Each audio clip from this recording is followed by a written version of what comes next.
Welcome to the final segment of the Mile High Art of Tick Summit.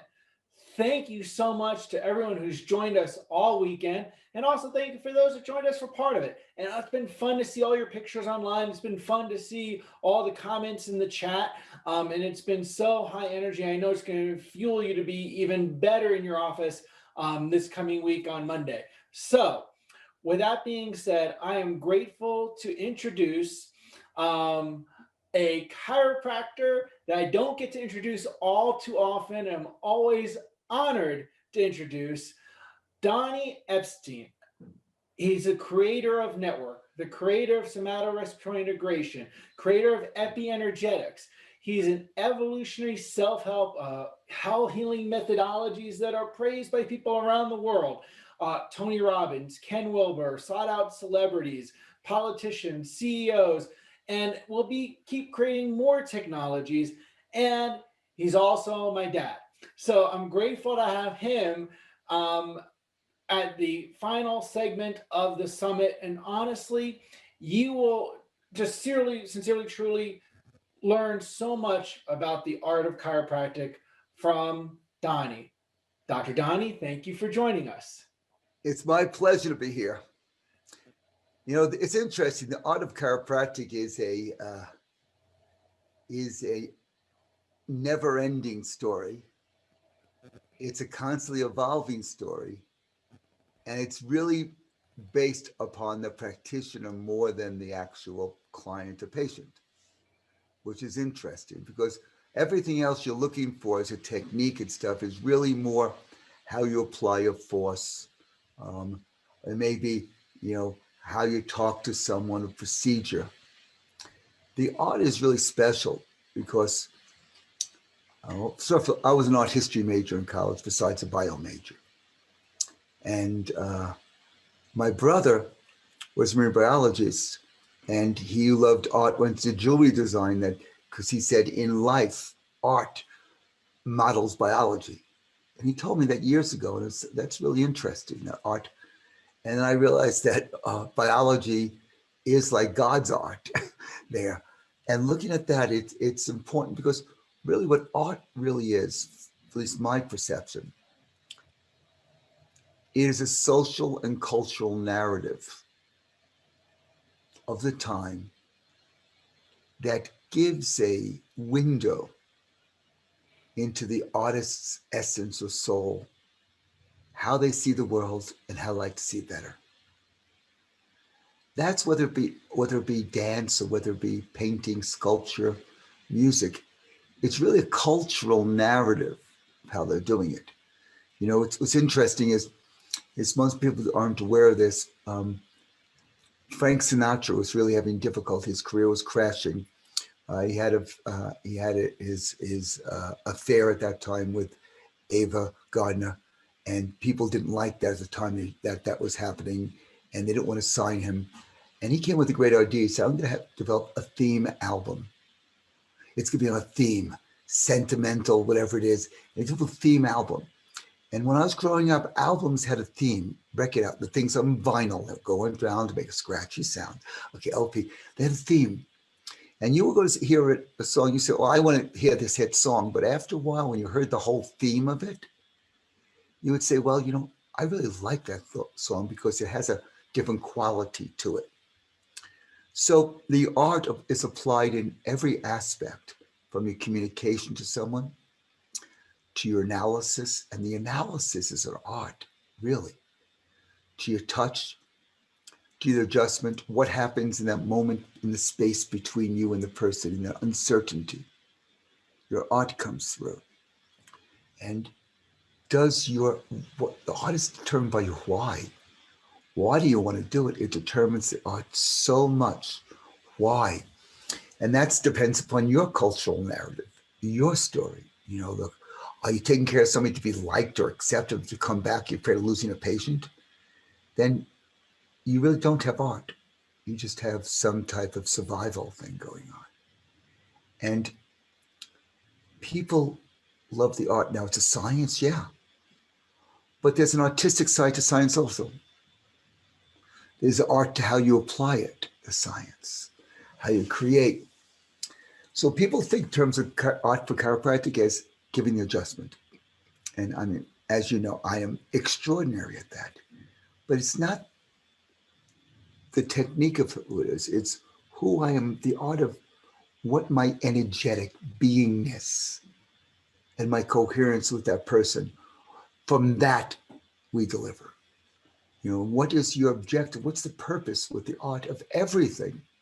So I like to expand the concept of art into a bigger conversation here. And you, at Mile High, I'll be presenting the art from different perspectives of different levels of consciousness, how you apply it, and physiology and science. And then when we demonstrate with people hands-on, we show the art there in different applications. But first, the art is really the art of your humanness, the art of your humankind that comes through first. And that is transmitted into your application. And I get more specific in things. I just want to start with that bigger picture. So I'd like to ask you a first question to answer briefly to get on to other topics. But for people to get to know you a little bit, can you share who were some of your influences in the art? And maybe Great. what your Thank you. academic, what was the level of art in school, and then who influenced you? Well, art was real important in school. And if you consider technique that we had a year of upper cervical technique. But before we could do that, we had to practice a toggle recall for 2 semesters.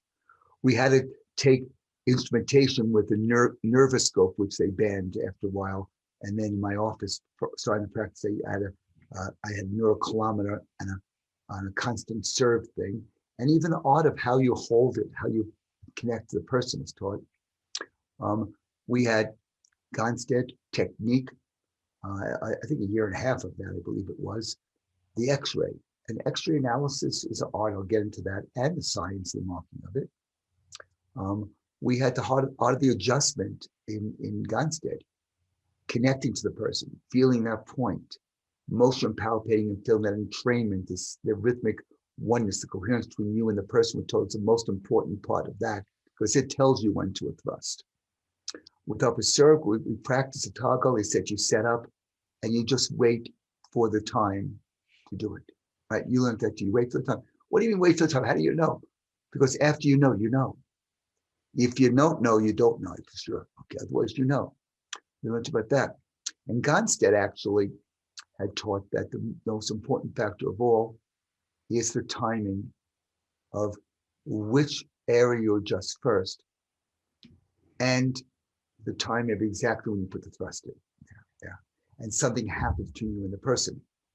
We had full spine adjusting Columbia technique, which was a version of the Earl Merck technique, which had equations you would see is a plus or minus for digestion, for fever. That then they had force application, which involved a spinous or a laminar contact or a transverse. It also involved full spine toggle recoil. So we'd have to take someone who side posture and do a toggle recoil on L4. Okay, that type of thing there. And involve those type of things. And again, they would spend the time in connecting to the person, not the vertebra. Be one with the bone is be one with the om. Be one with the bone is really through that one thing you're connecting to the person, because the chiropractic is probably one of the most intimate healing professions there. It really is, if you allow it to be. And people need that. You need that thing. We learned a Logan Basic, holding the contact there, perianal contact on there. I won the Brown Thumb Award, they called it, in school there. And with that, you're holding, you're waiting for the breath, you're watching, you're waiting for subtle change in your finger as you palpate, because you would hold the contact of the sacrum here, and then you would change the vector up the spine and would start affecting the rest of the spine. You hold you feel, wait for a pulsation change, wait to feel a change, up and walk up the spine. So we learned that. That also, we had terminal point technique, earlier days of Pierce Stewart terminal point technique. Well, one of my main teachers, Tom Gelati, introduced upper cervical as a more of an aspect. He had more Tom pelvic. Whitehorn. Tom Whitehorn. What did I say? Gilardi. Tom Whitehorn. Wrong Tom. Tom Whitehorn. Yeah. Tom Gilardi influenced me, not technique philosophically. He influenced me there. And I guess they connected the two because Tom, they're both upper cervical practitioners. And Tom Whitehorn was at Sherman College, was at Palmer College. His director was Lyle Sherman also. So he taught me secrets from that also. We had a year of applied kinesiology, a year of SOT. We had some other things going on. And we were adjusting people in second semester. We had to have an instrumentation to see there's a persistent break because you would never want to put a thrust in the spine. If it's a compensation, you never want to manipulate. Diversified technique came out, and we called it perversified because some people using it as the whole adjustment, but they miss the whole art of chiropractic and getting a sense of where's the plumb line going to the body, where's the axis over sacrum, what do the curves look like, what is the instrument, what does the patient feel like, a sense of the person we were learning there. And the reason you do diversified is if you did your upper cervical or your Gunstead or whatever analysis you were doing, if the type of force application wasn't working, you would then choose a different force application with the same analysis. That's how it became more diversified for that. Now, in school, my two people, Marty Greenberg was vice president of school and actually was the chiropractor for my father and actually for my first wife there. And my wife during school. And he did full spine adjusting with Columbia technique as we learned it in the school there. And he would show me, he would say, take care of a person. And what many chiropractors do, they don't learn it in school per se, but he showed me personally. He said, you hold a hand on the thoracic and the sacrum, and you kind of like go like this and put a pressure there. And there's something the thoracic is going to tell you about the sacrum thoracic. You never have to know what it is. The key thing they kept telling me is when you palpate, you don't know, just receive it and you'll figure it out. So, and many chiropractors do that. They'll go like this. So I would say to Tom Whitehorn, was my instructor, mostly upper cervical, but some people still like him. I'd say, hey, Tom, you said you only gave upper cervical adjustment. Yeah, but you held the pressure on the sacrum. You held the contact on the thoracic. Well, it's kind of getting the body ready for it. I said, what if that's part of the adjustment? He said, shh, that type of thing. But many chiropractors would do that. He taught me, so Marty Greenberg taught me about that and with structural adjusting. And you go to structural adjusting, I was really poor at structural adjusting in school. I had one of the fastest toggle recoils. My Logan base was real good, but structural adjusting somehow I had difficulty with. I think it was something that I probably at that point was going for a point that was locked. And something in me said, no, you want to go, the energy calls you in. I think I had difficulty with that. And when you go to the point that's locked, you really don't feel the sense of timing because it's disconnected. It's a place that's defensive. It's offensive. It doesn't reveal itself. The space where the greatest rapport on that vertebra, that area reveals itself to you because there's more available energy. It's not so bound up. So Tom Whitehorn told me, and then toggle, the art of the toggle recoil. And he said, that's an art. Just to allow it just to happen. When you set up on the person, just allow magic to happen. He had an x-ray lab, upper cervical x-ray lab. He had, I think, 1950s or 60s in Brooklyn. And he would take an x-ray, he would show it to me like this. And I had 7 seconds to look at the x-ray, draw the marking lines with me and give a listing from an AP lateral and let's see, 7 seconds for the AP, at about 5 seconds for the lateral, at about 5 seconds for the base posterior. Or many people think nasum was base posterior. Look at it and tell me what it is. I said, I didn't mark the lines. He said, forget about the lines right now. Just look at what's the relationship to the atlas and occipit's acre. What is this? What is the frame of magnum like? Then draw the lines. He said, the lines are important. The lines should reinforce whatever it is. He said, everyone's take the lines, but I want you to develop a sense of what that's speaking. He said, BJ would, if you watch BJ, he said, BJ would sometimes wait and wait and wait, and now, or wake up in the middle of the night and say, now is the time to adjust. How come Nate told me? Get the person, adjust them. So then palpation. He said, don't palpate the way we teach in school. I said, okay, what does that mean? Learn to do it.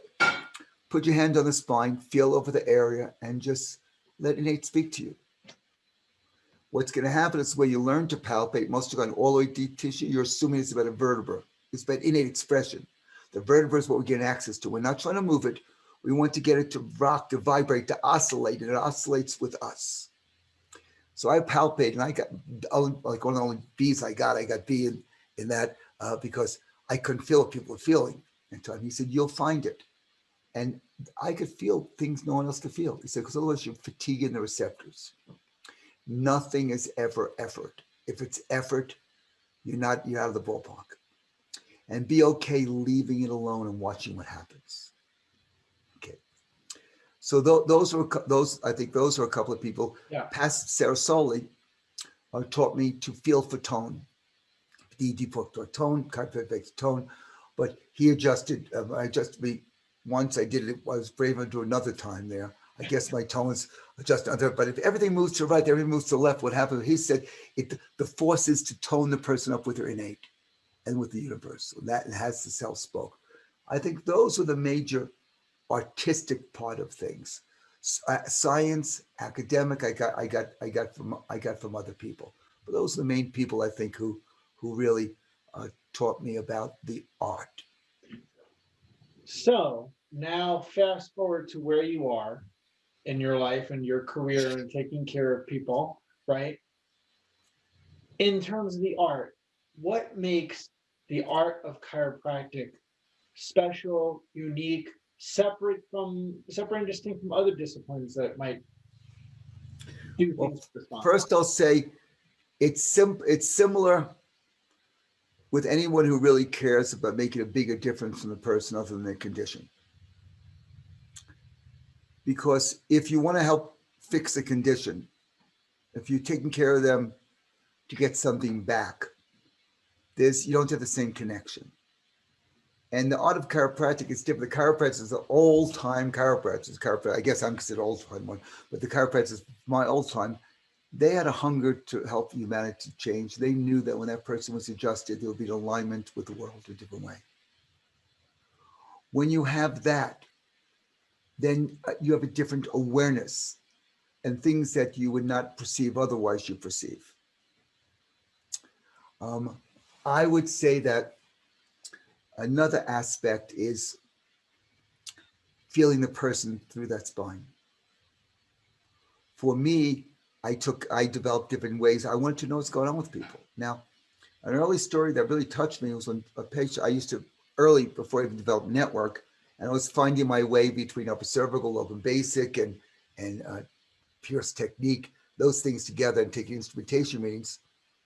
And I learned at that time that the X-ray shows you your direction of adjust there, and the instrumentation when to adjust, okay? And the leg check tells you exactly where in the spine you can adjust, that type of thing. But there wasn't a person there. There was no person who was following a recipe. And I guess teaching them, if you want to bring something to the masses, like in a franchise, you want to have a recipe, but that doesn't bring you to extraordinary. And everyone's extraordinary, have that recipe, and they transcended it in some connection with people in some way. So I was taking care of a man. I felt his spine. He formerly saw another chiropractor. Actually, I think it was Joe D'Onofrio Sr. Yeah, it was a patient. I'm pretty sure that was the story, unless I'm mixing it. But let's continue as if it was. And he came to me, and Joe recommended he come to see me in my area, and I went to adjust him. And I took care of him. And I took the instrumentation, and palpation was just to find the spot. It wasn't to find out what can you tell me. And remember, whether it be Ayurvedic medicine or Chinese medicine or a native, all healing arts touched the person, and there was a pulse pressure wave that went through. They felt a pulse, they felt a pressure, they felt a something there. That was first. That was the art of medicine before it became a science, or pseudoscience, actually. Yeah, there. So the idea there is that he told him one time, I said, well, you're doing well. You come in a couple of weeks. He said, Doc, I'm not right. I said, well, he said, listen, First thing to do is x-ray me. You don't trust your God-given senses. You say, trust innate intelligence. You don't trust your God-given senses. Then you take an instrumentation reading of me to see if I need to be adjusted or not. Okay. I don't matter. You're in your technique. Oh yeah, and something that Pat Sarasoli told me, he said, Donald, and when he speak, you're in a technique prison. Chiropractic is not just done by hand only, it's done by heart first. And he said, see the person, feel and be with the vibration, the tone. So that's something mentioned. So I felt his neck. He says, feel my spine. My chiropractor feels spine. He would know if I was sick or not before I was know I'm sick. I said, well, you're sick when you're in pattern. He said, what are the patterns you don't know about? Okay. So I said, in my arrogance, okay, actually, I'm telling you, you're doing so well. Feel my spine. I felt it. And you know what I realized? I never learned what a spine's supposed to feel like. Never. How could you create something if you don't know what the outcome is like? I had no association. I know about how to correct something, but I knew or believe I was corrected. I had no idea what an ideal spine was supposed to feel like. I felt my spine and kind of felt like his. Even though Tom Whiteholm was teaching me, get the sense, but I had no cultural place to put it in because I was in the technique telling me what to do rather than the person telling me what to do. And technique, a means of better accessing that. Well, the guy didn't come in and he died. He had a heart attack. And I realized that I was being arrogant by taking care of my person to fit my technique. Asking to let my technique serve the person. And I didn't trust my God-given senses. I did not. So I actually watched some people adjust in different chiropractic offices, different methods. And I thought they were barbaric because they're just pushing on bones and popping things. But you know what? I remember Joe D'Onofrio was throwing 300 people a day. And he said, practice is closed. The only way people got into practice, if they died or moved to Florida, not sure which order it was, he said, because New Jersey, Florida was a suburb. So I said, but they know something I don't know. So I started asking people questions in the office. If you're sick, why do you think you're sick? If you're well, why do you think you're well? What factors are working for you? What factors are working after? If innate is innate and it's intelligent, I shouldn't have to convince a person. They should have that experience. If they don't know there's organizational wisdom running their life, then I missed the boat. And I wanted my art to get much more precise. So I started palpating, and that's where I started teaching. You adjusted, it was still a spinous process of transverse that time before spinal gateways developed as an access point. And I would hold it and say, you want to adjust on the area, on the spot of greatest rapport. When you touch it, it melts. Later on, I found that's where the brain goes into at least the alpha wave. And there's a coherence between people at that point. That's the spot of rapport the body can receive the adjustment the best. And not have any concept of trying to move the bone or fix it. I hear it and it feels good, feels sound. Obviously went to the stage, felt good to move the bone, okay, that type of thing, or believe I was moving it. But that didn't make the difference.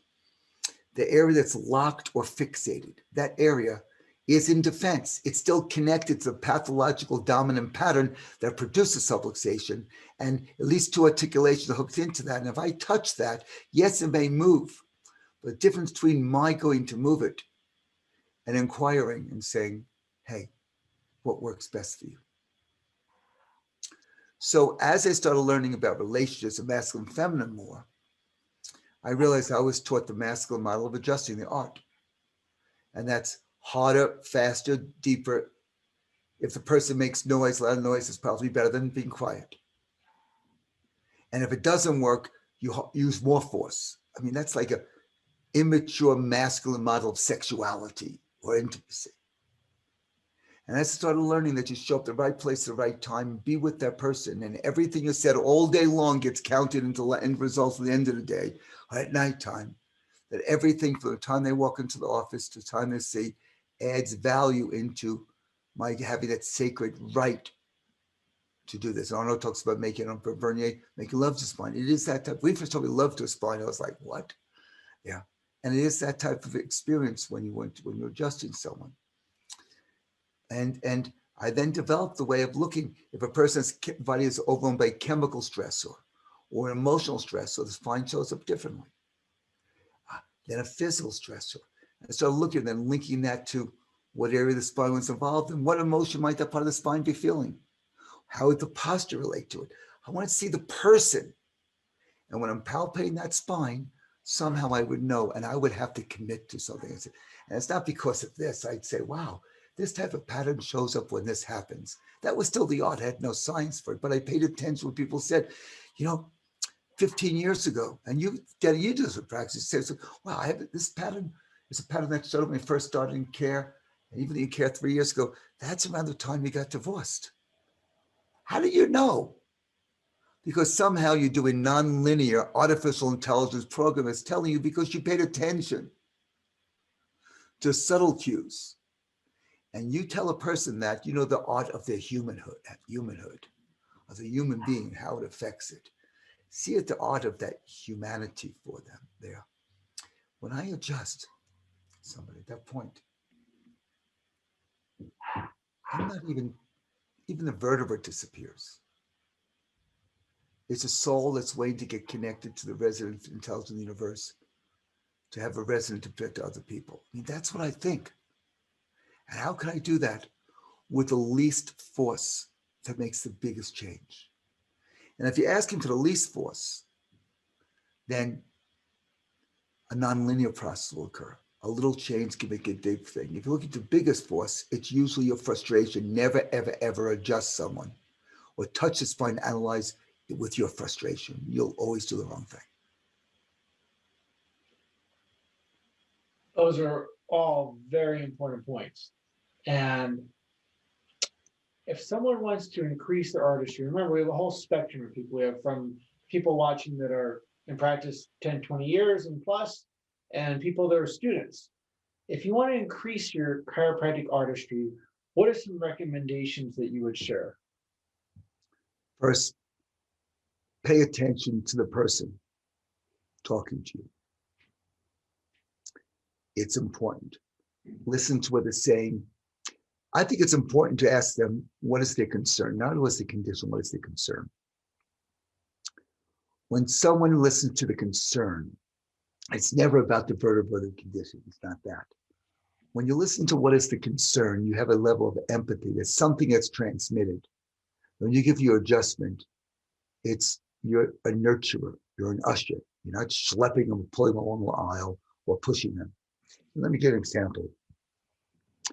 Hey, doc, my asthma showed up again, doc. Okay, yeah, okay.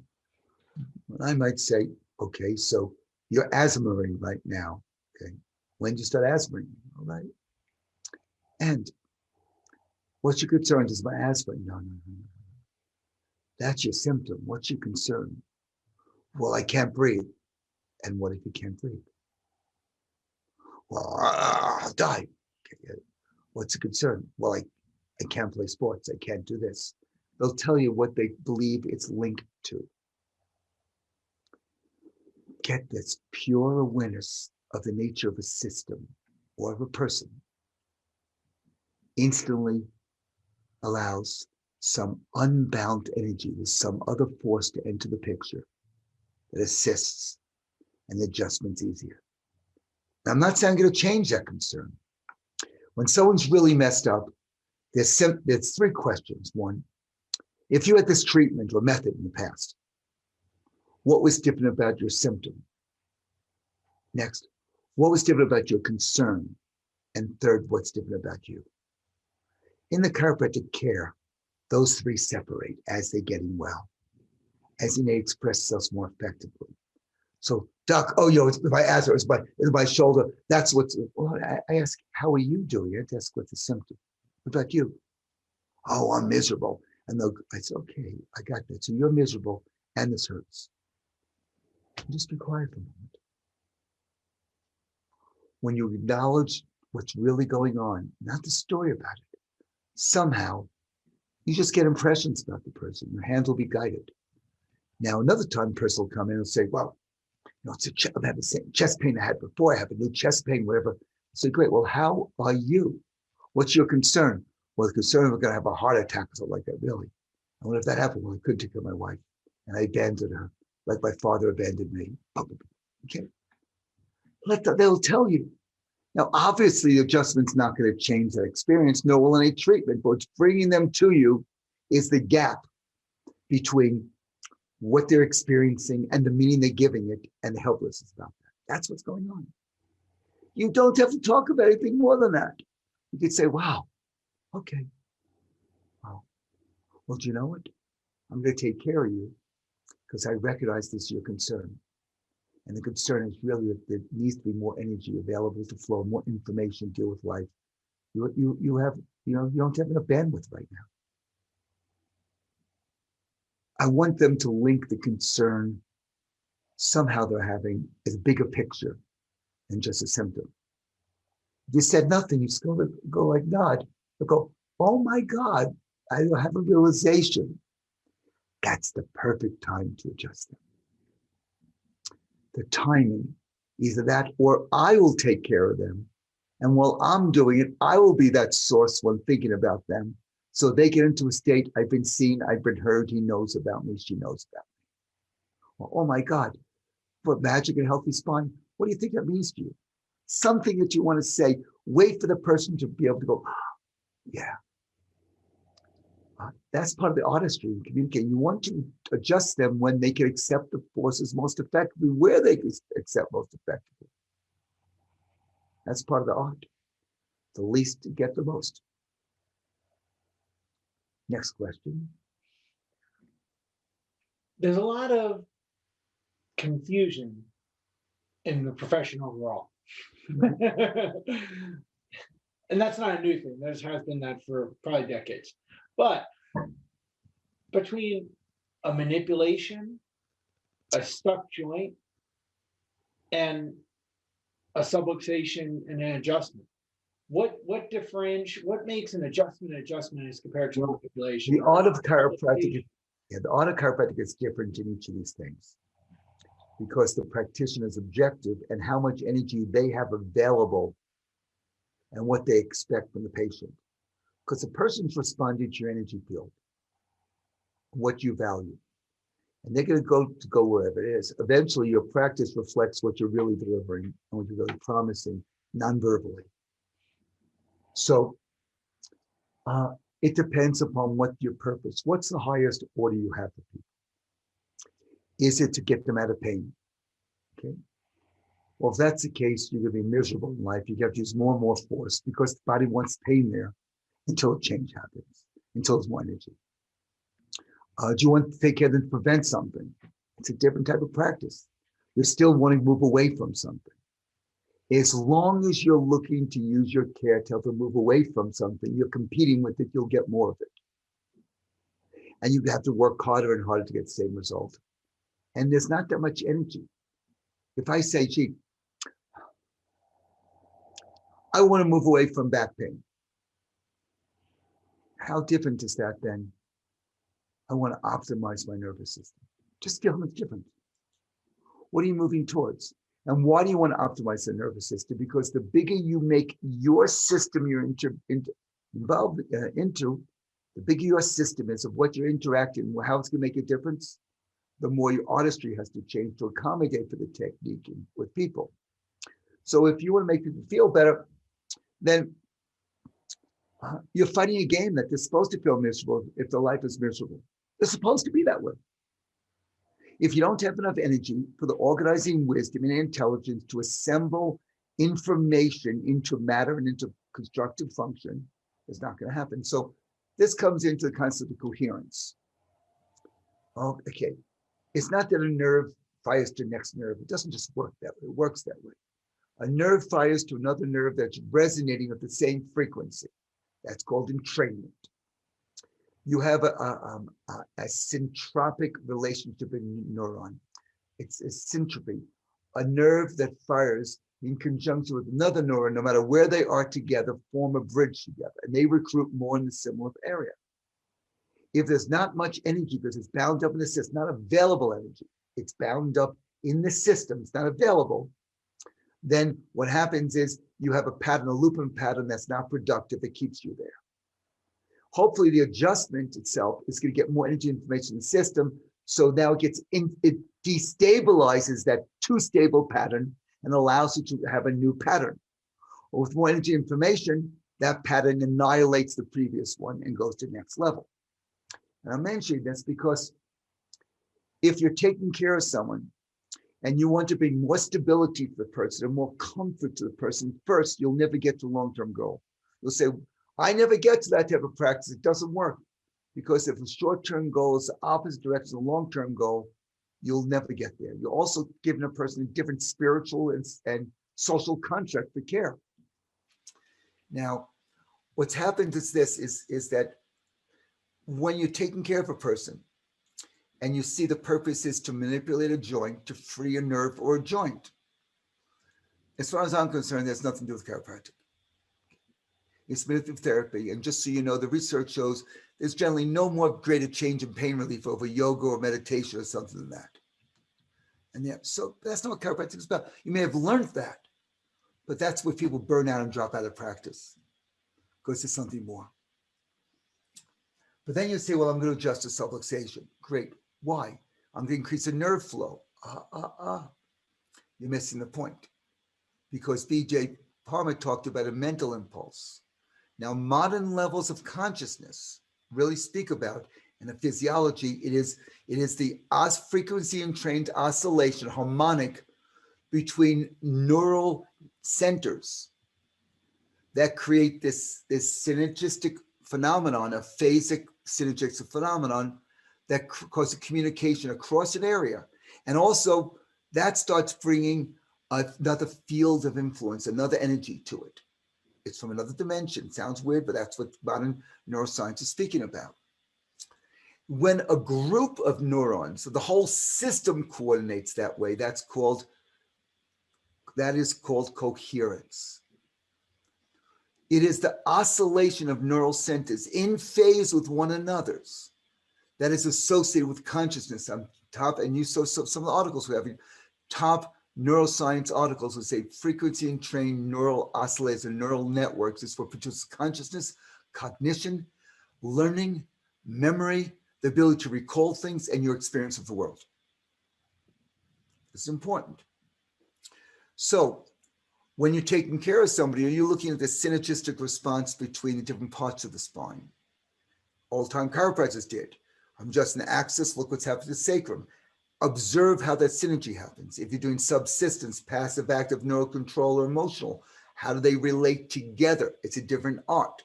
So are you looking to have the adjustment of a subluxation, another boogeyman to correct, another villain you have to get rid of? And if so, then you're following the model of medicine where the objective is to reduce a condition, to restore a person to their prior state. Okay.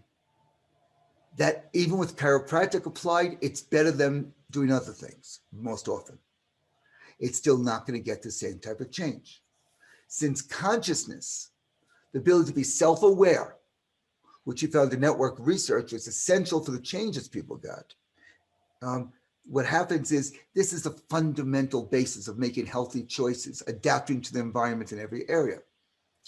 So when we're looking at this now, if the mental impulse is, I'll tell you, current neuroscience and current quantum neurology articles, Joe, so we're picking those things together. I mean, real deep academic articles, profound, saying there's a 0-point consciousness field. It's an electromagnetic field around us we participate with. It also says that what happens when you have the coherent oscillation of neural centers, and I want the understanding that I said I want to get spinal oscillators to go to maybe initiate that in care. When you have those centers, when you have a frequency trained neural oscillators, a field between that electric field is established, which is associated with consciousness. And when those cells get activated, you talk about the surface membrane, things that Bruce Lipton talks about, that the membrane is the brain of the cell, not the DNA. What also happens is since astrocytes are so many fill the nervous system and the meningeal system fills it, the astrocytes also are specifically as cell membranes and neural membranes are responsive to subtle energy in the fields of electromagnetic frequencies, Basically, you're actually showing a change in structural proteins in the cytoskeleton associated with states of consciousness. And that is a communication, a coherence between different systems.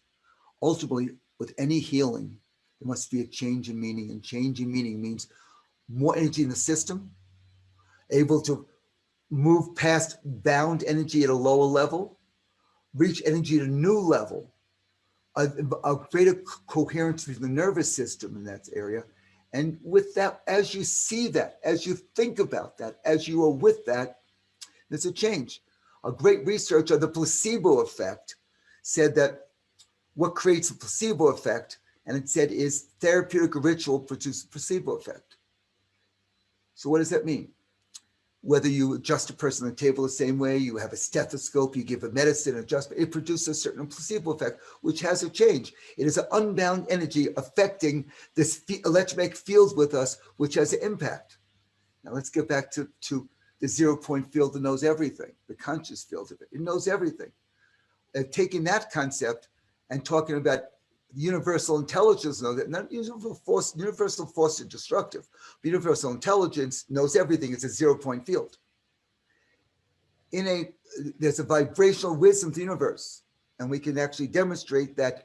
That can be demonstrated now that the neural impulse is a vibrational wave that disturbs the membrane and produces an electrical signal. The electrical signal, nerve impulse, is not the main thing that creates a change.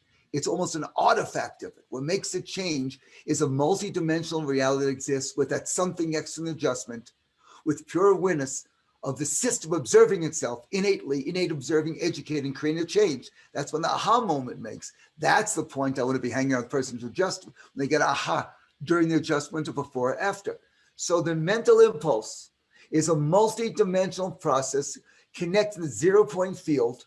The vibrations then translate by the nervous system. It consists with D.D. Palmer's concept. If you stretch the neural skeleton, you alter the expression of this mental impulse, and the morphology that the nerve produces in the person's body and the life is altered. Life in modified form. Less energy available. It's bound up in a distorted spine, distorted emotions, a distorted relationship, distorted business, whatever it is, it's bound up, it's not available. That's what's going on now. And universal forces are destructive to that previous system. Not that destructive. Universal forces will just try to bring instability to that which is bound up too much. And that's what we're seeing in the world with the economic system, political system, the healthcare system, and everything. Universal forces are looking to liberate energy information, while innate forces are looking to construct what we build it. That's why we need to be in the art of chiropractic. Is different when you start with that assumption of the mental impulse as a unit of consciousness connected to universal wisdom, which through a series of vibrational aspects and awareness results in finally innate expression. If you now look, instead of trying to get rid of something, and even if a chiropractor sees a mental impulse, I'm making a right or wrong, mental impulse is that when you give your adjustment, you're going to look at the whole system differently. It's going to be more respect. You're not going to want to manipulate the system. You're going to assess more, is this really happening? You're going to listen to the person differently because is this innate speaking? You're going to have a different awareness. Your touch is going to be different, and the exact moment of the adjustments will be so perfectly timed because something else happens, because there's coherence between you and them. And that means there's a field between two of you that speak and will guide your communication. You don't have to practice what to say to somebody. You'll know the exact right thing because your nervous systems are now entrained. If you do brainwave, you'd see a difference in brainwave with more of an alpha and probably a bit of a gamma rate state there. Now, the next level you may look at and say, well, the system is already too stable. It's trying to function the same way it did before in a negative loop. I want to create my adjustments as an instantaneous instability, destabilizes that because enough energy is delivered. How do you know? That's when the person goes, there's an inspiration, a deeper breath, a knowledge. Modify your art. So you're seeing that more often. Palpate, touch the area, touch it before you adjust. How much force do you need? What depth? Which spot on the vertebra is there? Usually along the articulation is more effective than there, but we learn transverse and transverse or the spinous, the lamina. Find out when you sink into it, where do you like disappear? It's like you're in love. It's like, That's the spot where a person will have recognition of himself, because between you, that higher dimensional force is being applied. We use this later on in our, and then the next level is you want to see a temporary instability, and you're okay the next time them coming in like this, or the surface EMG look like it's messed up, or the thermography look like it's messed up, because they're now going between a phase transition with the word before, and now they may have retrace. I have the same symptom I had before. It's out of being with them and saying, yeah, but how do you feel about how you feel? Oh, well, it's great. My chest was bothering me, but I'm doing great. They're separating. That means you could address them even technique-wise in a slightly different way. And then ultimately, the higher area is that this person goes to what's called the edge of chaos. It's where the maximum stability, maximum instability exists. And how do you know?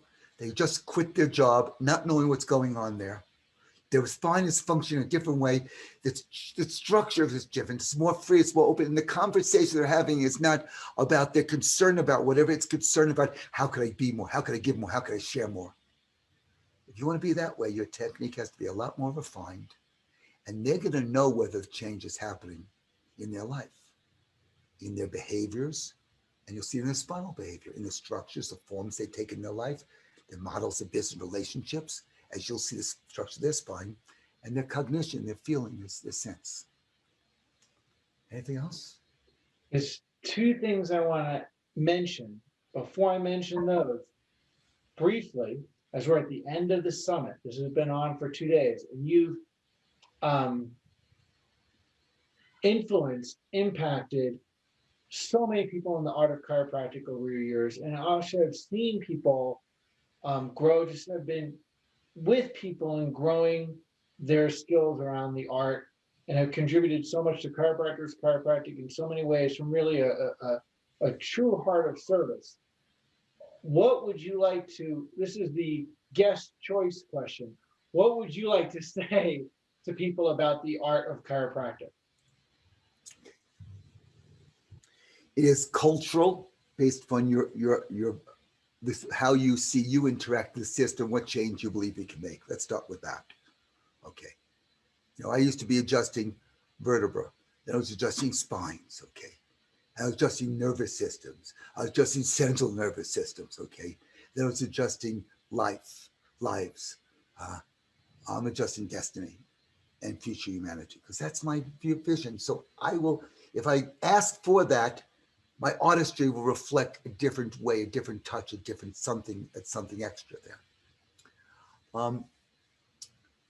There are 3 elements to a system. 1 is the part. The 2 is how they interact, and 3rd is the purpose of the system. I was asked by to consult with someone, a billionaire, absolute genius in the business world. People would know the company there. And before I could speak with them, I was told to read 3 different books on systems theory and how it applies in business. And it's not anything, it's a whole system you're in, and the systems interact. And in the summary of a lot of them is that 3 elements of a system: 1, the parts; 2, how they interact; and 3rd is the purpose or mission of the system, the vision, the big idea.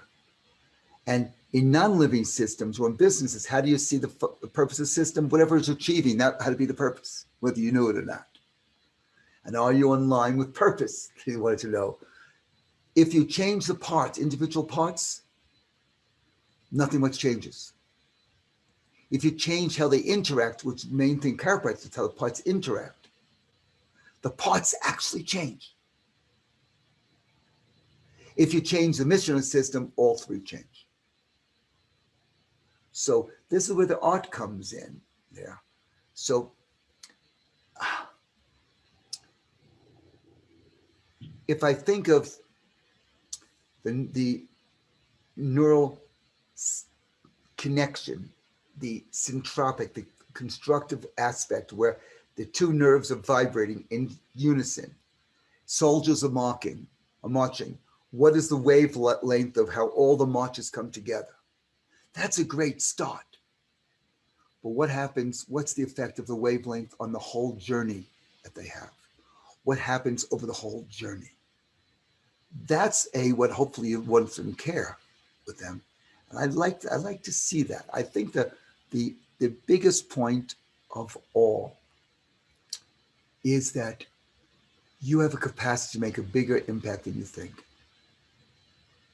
And when you realize the sacred nature, you're going to want to do less, not more. Observe more and observe how the system is reorganizing before you put a force in. And, I learned that from the 8 neurokilometer case of B.J. Palmer Clinic. I learned what happened. I would just the person sometimes. Less is more if you're in the right place with the right touch.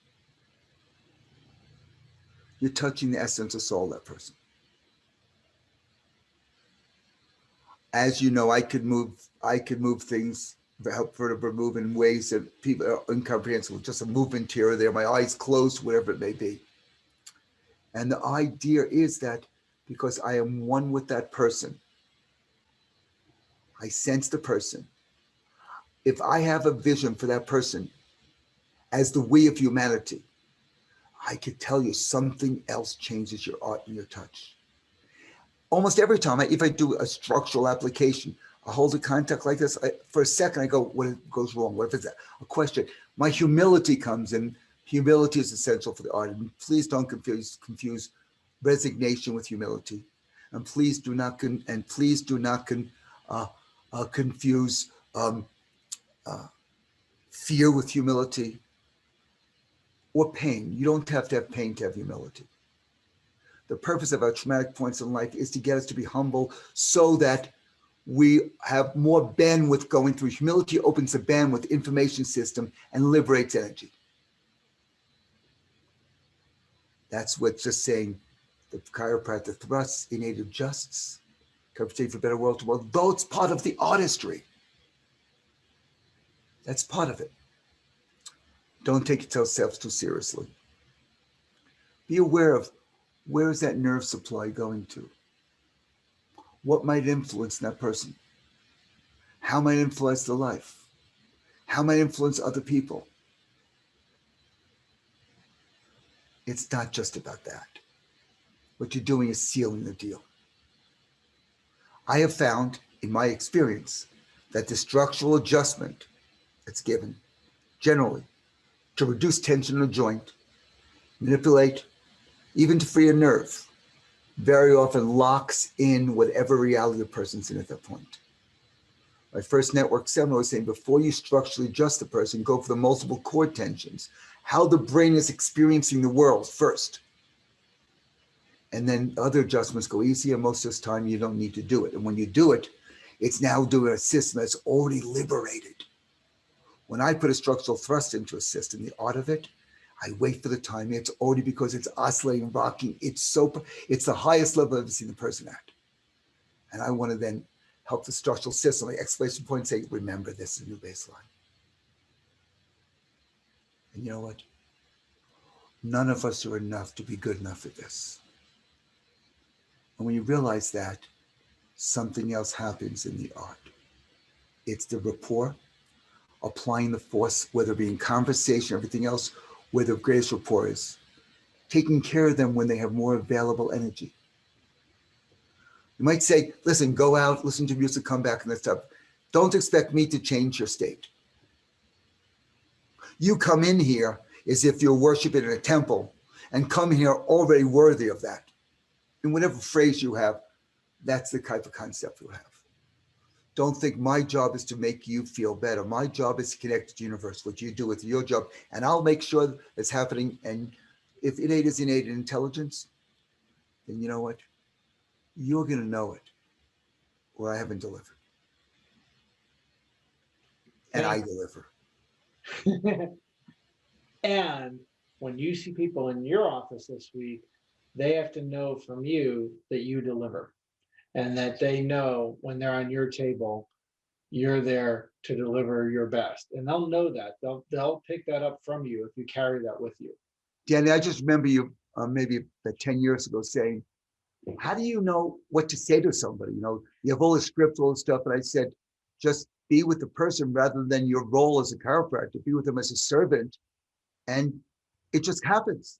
Another thing, docs, just, if you're really in the art of it, you really realize, you start, you come up off the adjustment, like God created day in the world, and it was good. It was really good. Who would say it's freaking great now? But that's it. Know that, and know that it's complete. Know that the adjustment is complete. At the last thing, no doubts. If there's a doubt, it's not complete. And the question is, are you? Danny, thank you so much for this. Thank you for the opportunity to share with people. Thanks for introducing me to a whole group of people. And just so we let people know here, I'm going to be presenting also. Hold on a second before you go there. There's two things, and I think you're going to them. Two things that I want to succinctly message, because this is the end of the Mile High Summit, the last presentation. Two very important things for everybody that's been here. And this is important for you to share, Donnie, briefly for people. One, if people were not here throughout the whole weekend and they want to get portions of it or get access, that I missed the speaker, I want to hear Donnie again. And thank you, Donnie, so much for sharing. I mean, what you've given to chiropractic, what you shared today, people are going to want to hear that again. If you want to get the VIP access to the whole weekend, and not only that, the last summit that we did last year, the Philosophy Summit and the Science Summit, what you can do is you'll have an email that you receive to be able to get VIP all access, and you'll get the recordings of this weekend and the last 2 weekends for a donation to the EpiEnergetics Foundation. Thank you. Thank you so much. And a lot of people have gotten that because you're going to be able to have an app that you just listen to and watch on the go, and you can get all the philosophy, science, art from all the people over the last 3 years. It's a minimal donation. So if you'd like, can you just tell people succinctly what the EpiEnergetics Foundation is so they know what it is?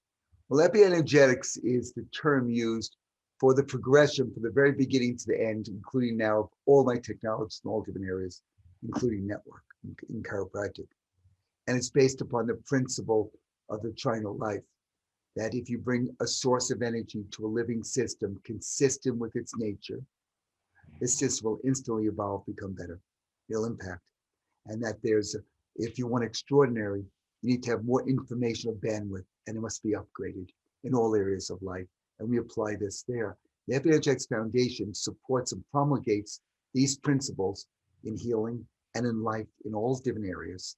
It conducts research. And if you go to the EpiEnergetics.com, EpiEnergetics.org, you'll see the foundation and about maybe 100 academic articles that have been done specifically on chiropractic and network. We could be putting articles on coherence in all different fields there. And we conduct research on it. And we also give micro grants to people with academic studies in things that are compatible with this. It doesn't matter what discipline. And if they're looking at how to increase the person's adaptability, the flexibility, the ability to bring more gifts to the world, more coherence between them, we're interested in potentially giving a micro grant to those things. In the past, we've done with previous organization that we had, and we gave micro grants, including some Ivy League tools, some people to do papers. Because as these people from other areas do research consistent with it, it adds value to everything, gets them looking at things. Also, it gives funds for outreach programs. We haven't done that much this year with it as we've been involving a bigger expansion of understanding of things and getting more people on team now. But we will be having it where people have outreach. So if you know people who, whether it be sex traffic survivors, trafficking survivors, or be people who had in a flood or a fire or things of that nature, or whatever community event you want to someplace helping orphans, if you wanted to provide services for people, this actually is a source that pays for people having services consistent with this. Doesn't pay the practitioner, it pays the airfare, whatever's there, because people need to serve and give on their own, but it'll cover the costs of getting there, of getting tables or whatever it is. So it's an overall system. And where we're looking to do is bring people of all different disciplines together under this banner, and at the same time building up chiropractic as also as having the chiropractic profession also through the spine as organ of consciousness, which affects all areas of life. So again, if you grab the VIP All Access Pass, you'll be supporting that research. This is why we put on the summit was a gift. This was all free. And if you'd like to give back to this and you'd like to have Thank all you. the access to the material for you to further grow, plus the last 2 year summits, you have that. It's a minimal donation. Of course, you could donate more, but if you'd like to do that, and we thank you in advance for doing that. And the second thing is, I think this is you're about to say, is Mile High is coming up. Mile High 2021, June 3rd weekend. And Donnie is going to do an extra day the Sunday after Mile High. It's not included in Mile High registration. It's an additional investment, which a lot of people, we did this last year and it was phenomenal. It's going to be even better this year. So Don is going to do, tell people what you're going to be doing on that day briefly. This is anything you wanted to know about chiropractic and had no one to ask or didn't know what to ask. Okay. So it's a whole spectrum. People asking philosophical questions, artistic, technique questions. I'm going to help you really at this point, really, what's the culture of what you'd like to present? What's the vision of it? And how do you apply consistent? I have a bunch of material I'm going to present. I think everyone needs to hear. People last year said the most extraordinary things they have is my lifetime of wisdom and knowledge. And it's not about network. It's not about a technique. You come from any technique perspective, ask questions, and I'll help you be more effective with the art, science, art, and philosophy, communications, and production of that there. Because it's not about technique. Technique is a tool to achieve the bigger thing there. So we're looking for. So we will be offering that. And I will also later when we're going to be doing the network program for the Awaken Care, we're going to also, I'm going to get back into nitty gritty of the art also there further then for those people who are at the Awaken program, they're on a network on specifically getting back how to do a structural impulse in the most extraordinary way for extraordinary impact. People have been asking for that. Yeah, which is going to be phenomenal. So thank you, everyone. Thank you, Donnie, for sharing today. Thank you, everyone, for being part of this Mile High Summit for the 2 days. And thank you for gaining VIP access. And we look forward to seeing you on higher ground in Mile High territory in June 3rd to 6th. Thank you so much, everyone. And thank you, Donnie. And thank you for everyone, because these are the times that all of us are made for.